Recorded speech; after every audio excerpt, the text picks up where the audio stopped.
बच्चों, आज की क्लास में हम देखेंगे कि अपवर्त क्या हैं, समापवर्त क्या हैं और लघुत्तम समापवर्त क्या हैं।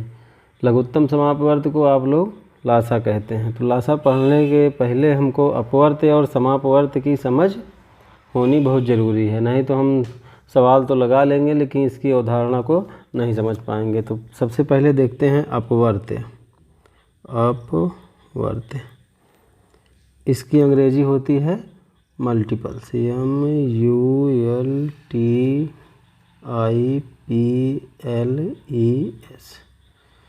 जिसको आप लोग कहते हैं गुणज। अपवर्त का मतलब गुणज। अपवर्त किसी जैसे हमको मान लीजिए 4 का अपवर्त निकालना है, तो 4 का अपवर्त, इसका मतलब है 4 का गुणज। तो 4 को 1 में गुणा करेंगे तो 4 एकन्नम 4, 4 दूनी 8, 4 तिहाई 12, 4 चौक 16, 4 पंचे 20, 4 छंग 24, 4 सत्ते 28। इसी तरह से हम कितना भी लिख सकते हैं। और 6 का अपवर्त लिखना है तो 6 का अपवर्त अर्थात 6 का गुणज। तो क्या होगा, 6 का 1 में गुणा करेंगे 6, 6 दूनी 12, 6 तिरिक 18, 6 चौको 24, 6 पंचे 30।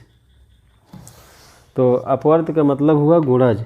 किसी भी संख्या का अपवर्त निकालने के लिए हम उसको 1, 2, 3, 4 ऐसे क्रम से गुणा करते चले जाएंगे और उस संख्या का अपवर्त हमको प्राप्त होता जाएगा। तो हम अपवर्त किसे कहते हैं, हम लिख सकते हैं कि किसी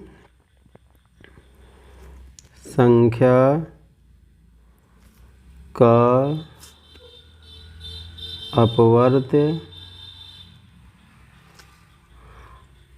उस संख्या को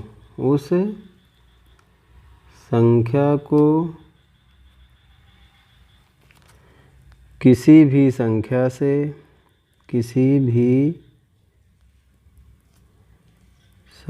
से गुणा करने पर प्राप्त होता है। जैसे हमने 4 का अपवर्त निकाला तो 4 को 1 से गुणा किया, फिर 2 से किया 8, 3 से किया 12, 4 से किया 16, 5 से किया 20। किसी संख्या का अपवर्त उस संख्या को किसी भी संख्या से आप गुणा कर देंगे। जैसे 6 का अपवर्त निकालना है तो 6 को 1 से करेंगे, 2 से करेंगे, 3 से करेंगे, 4 से करेंगे, 5 से करते जाएंगे और आपको अपवर्त प्राप्त होता जाएगा। तो अपवर्त हमने समझ लिया। अब देखते हैं समापवर्त।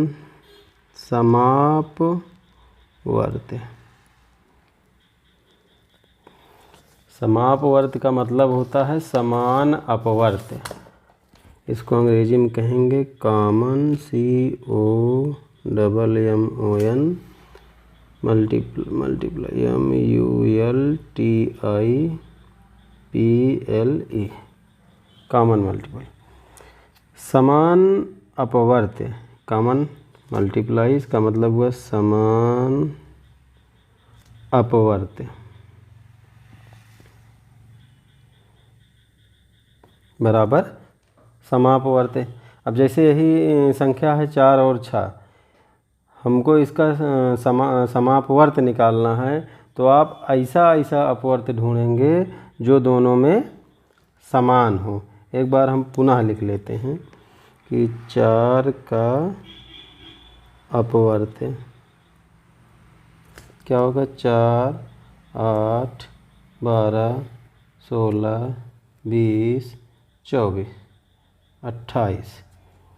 6 का अपवर्त क्या होगा, 6, 12, 18, 24, 30।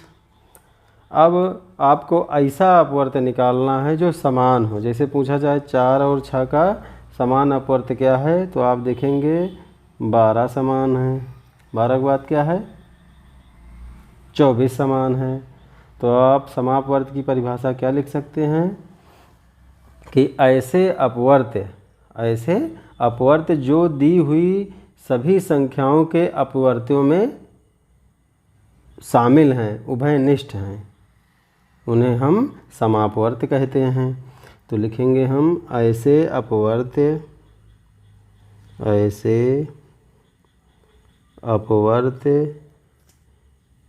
जो दी हुई सभी संख्याओं के अपवर्त्य में शामिल हैं, कॉमन है, शामिल हैं।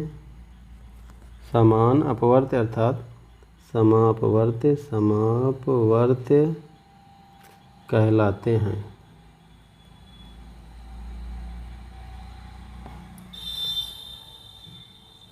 समापवर्त भी अपवर्त ही हैं, लेकिन ये क्या है, दोनों में समान है। 3 संख्या रहेगी तो तीनों का जब समान अपवर्त निकालेंगे समापवर्त, तो जो तीनों में मिलता रहेगा हम उसको लिखेंगे।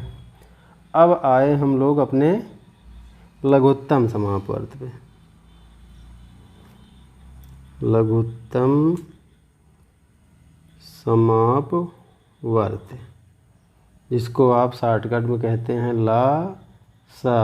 आपसे पूछा जाएगा कि 4 और 6 का लासा निकालिए, तो आप तुरंत निकाल देंगे। उसको भी बताएंगे आप कैसे निकालते हैं। तो पहले इसको समझ लेते हैं। लघुत्तम का मतलब होता है सबसे छोटा, सबसे छोटा। समापवर्त का मतलब है समान धन अपवर्त्य, समान धन अपवर्त्य। लघुत्तम समापवर्त का मतलब सबसे छोटा समान अपवर्त्य। तो आप यहाँ देखिए, जैसे हमको कहा जाए 4 और 6 का लासा निकालिए, तो आप दूसरी भी से निकालेंगे। पहले आप इसको समझ लीजिए क्या है, उसके बाद निकाल के भी दिखाते हैं। 4 का अपवर्त है 4, 8, 12, 16, 20, 24, 28। 6 का अपवर्त है 6, 12, 18, 24। ये तो अपवर्त की बात हो गई। जब हम कहेंगे समापवर्त, तो 4 और 6 का जो समापवर्त है वो 12 और 24 है। 4 और 6 का समापवर्त क्या है, 12 और 24 है। तो 12 और 24 में सबसे छोटा कौन है, तो आप पाएंगे सबसे छोटा समापवर्त।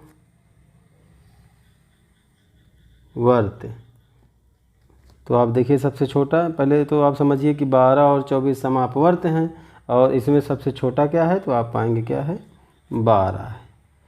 तो इसका हो गया सबसे छोटा का मतलब लघुत्तम, समापवर्त का मतलब सा।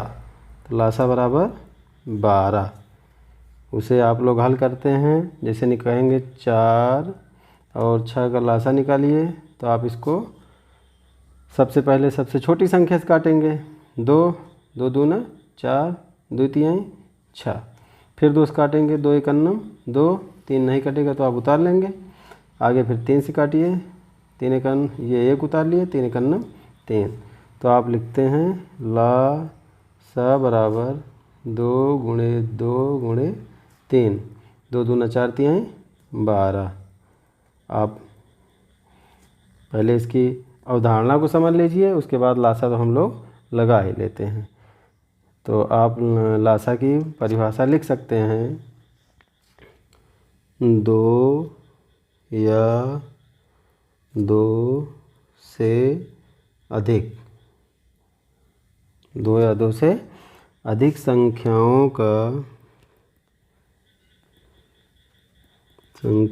का लासा वह सबसे छोटी संख्या है, वह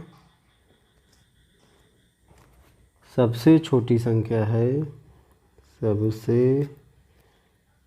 छोटी संख्या है जो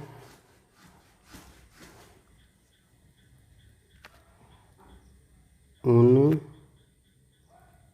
संख्याओं से पूरी विभाजित हो जाती है। या आप ऐसे भी लिख सकते हैं कि 2 या 2 से अधिक संख्याओं का लघुत्तम समापवर्त दी हुई सभी संख्याओं का सबसे छोटा अपवर्त होता है, क्योंकि सबसे छोटा अपवर्त ही लघुत्तम समापवर्त कहा जाता है। धन्यवाद।